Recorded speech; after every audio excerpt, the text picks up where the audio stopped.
ఈ వారం మీనరాశి వారికి కొత్త ఆలోచనలు, మార్పులు కనిపించే సమయం. గతంలో ఆగిపోయిన పనులు మళ్ళీ ముందుకు కదిలే అవకాశం ఉంది. మీ కృషికి గుర్తింపు లభిస్తుంది. ఆత్మవిశ్వాసంతో నిర్ణయాలు తీసుకుంటే మంచి ఫలితాలు పొందవచ్చు. ఇక ఉద్యోగ విషయాల్లో బాధ్యతలు పెరగవచ్చు. కొత్త అవకాశాలు రావచ్చు. సహోద్యోగులతో మాట్లాడేటప్పుడు ఓపికగా ఉండటం మంచిది. వ్యాపారంలో కొత్త పెట్టుబడులు పెట్టే ముందు ఆలోచించండి. ఇక ఆర్థిక విషయానికి వస్తే ఆదాయం సాధారణంగా ఉంటుంది. అవసరం లేని ఖర్చులను తగ్గించడం మంచిది.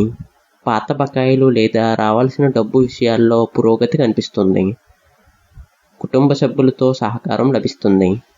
ప్రేమ జీవితంలో చిన్న అపార్థాలు రావచ్చు, కానీ మాట్లాడుకొని పరిష్కరించుకోవచ్చు. ఆరోగ్యంపై శ్రద్ధ పెట్టండి. నిద్రాహారపు అలవాట్లను సరిగ్గా ఉంచుకోవటం మంచిది. అత్యవసర నిర్ణయాల్లో తొందరపడకుండా ప్రశాంతంగా ఆలోచించి ముందుకు సాగండి. కలిసి వచ్చే రంగు ఆకుపచ్చ. కలిసి వచ్చే సంఖ్య 3, 7.